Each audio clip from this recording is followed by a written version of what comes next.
Hi, my name's Simone. I am a psychic, medium, and a tarot reader, intuitive tarot reader.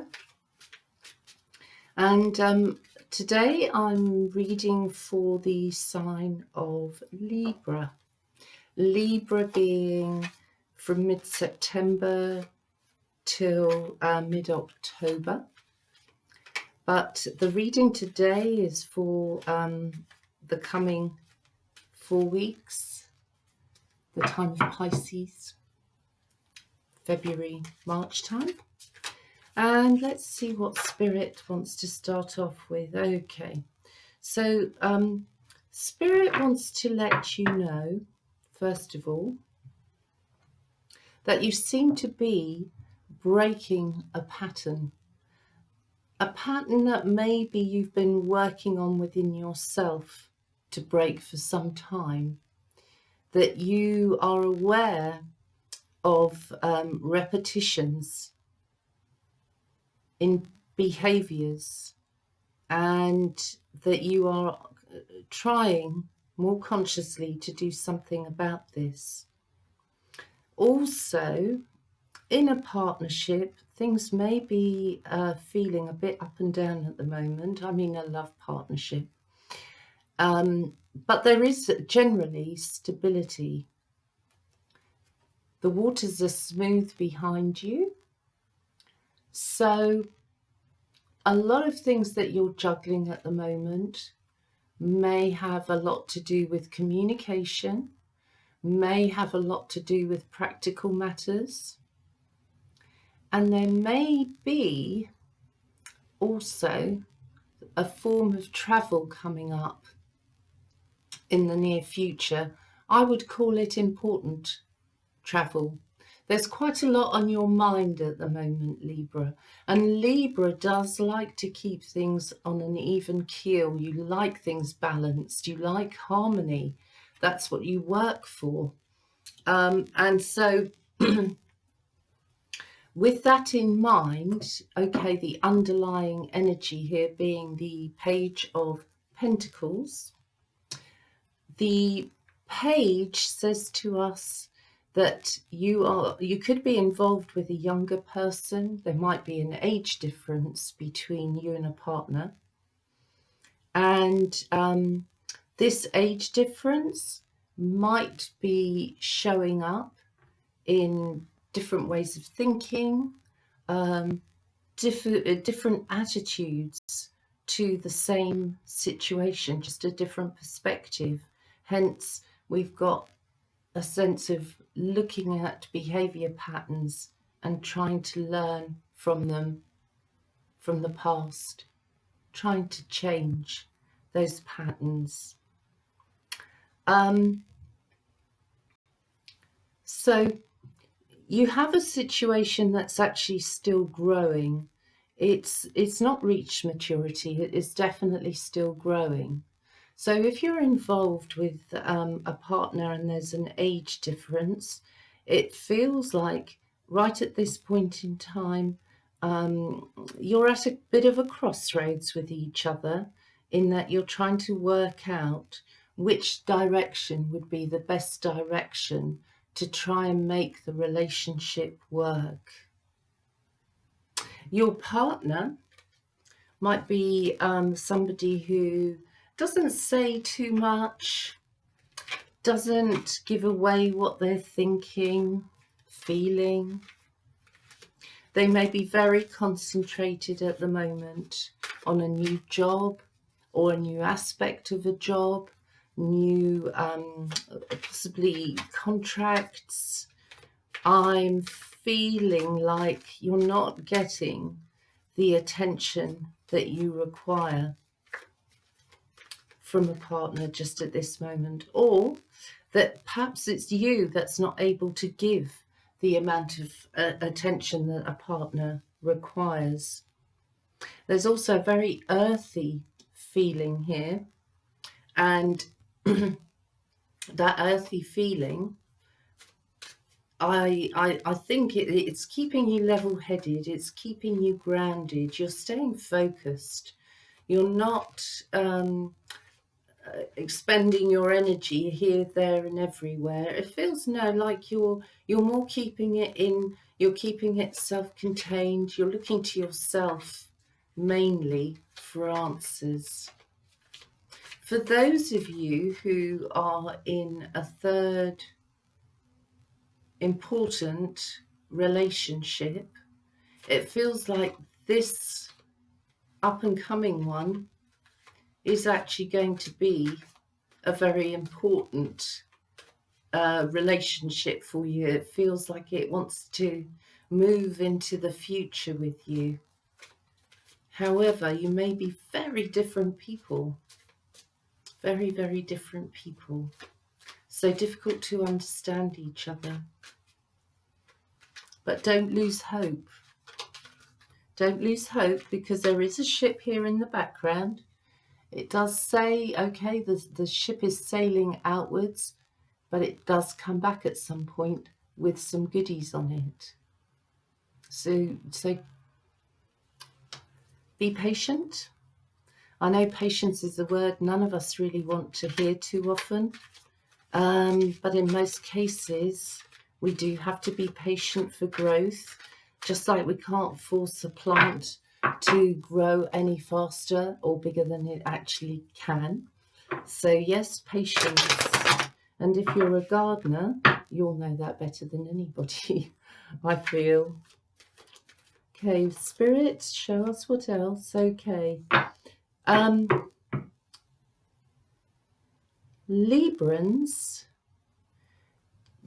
generally, and here especially, I think you're really wanting to sort out a situation for yourself. It feels to me like you really want to come to your own conclusions, and you don't want the interference of outside forces, friends or family. You want to work this out for yourself. We've dropped another card here. Okay, the Lovers, the Lovers. Yeah, you do. You want to find a road to peace. And you want to make that peace a lasting peace. You want this to be a situation where there truly is light at the end of the tunnel, that it's the right thing for everybody concerned, and to get things out into the open so they can be discussed. You may find yourself sitting around a round coffee table, perhaps, or a round table in a restaurant, in the kitchen. But it feels like when you're sitting there and I feel a conversation is started, you're both very careful with what you have to say to one another, because you know that words can hurt. Emotions can get very confusing when we're not clear with our language. And so it feels like you're going inwards, and have been going inwards for some time, maybe 2 or 3 months even. I can hear somebody saying, how about 2 years? Yeah, it can take a long time to be able to really truly communicate with another person and speak the same emotional language. And I think here the feeling is you both want the same things, but one of you might be fantasizing or live in a dream world more than the other one.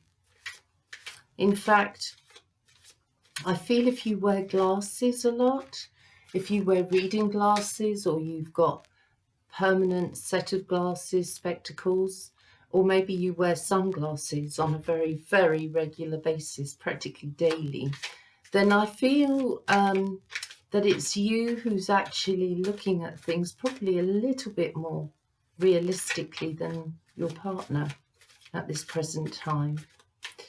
And being with a dreamer can sometimes be hard work, because it's difficult to ground ideas in a dreamer quite often. The dream can be bigger than the reality. We have the 6 of Cups here next to the 7.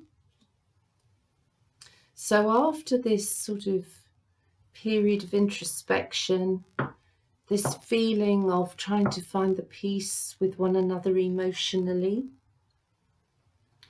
and trying to get more realistic about things, it feels like there will be a meeting to talk things over, to try and find that peace, to try and find that understanding, perhaps being aware of who's meddled in the situation and said what. Clarifying things with one another is what I'm feeling. Well, thank you, Spirit. Oh, 2 cards have popped out. Here we go. I feel, yes, again, I have to mention an age difference with whoever you're dealing with at the moment. And the older energy has been very hurt, has delivered harsh words as well at times. I feel you know how it feels to be at the delivery end of harshness. And so I do see you choosing your words more carefully because you know how painful words can be. And also here with the Page of Rods, we've got that sense of enthusiasm crossing over. And we are considering where we're taking all this. So let's have a look. Where does Spirit want to lead Librans? Come on, Spirit, show us where you want to lead. Here we go. Okay, so moving towards a further commitment, being more realistic about what it means, and being very aware of actions. Actions can hurt. Actions can make people happy. Words can hurt. Words can make people happy. And so being aware of all this, it's leading to that commitment, but it's more realistic than it is up here. So, okay, the final underlying energy, the 9 of Rods or 9 of Wands, I can take the hurt involved. I want to stay. I want to deal with this. And again, reality check comes into all of this. Followed by the Fool. So there's a lot of hope and a sense of, because he's carrying the rose in his hand, he's definitely offering love, even though this warrior has been hurt. Okay, Librans, that's it for now. So thank you for watching and listening, and look forward to meeting up again in the near future. Bye for now.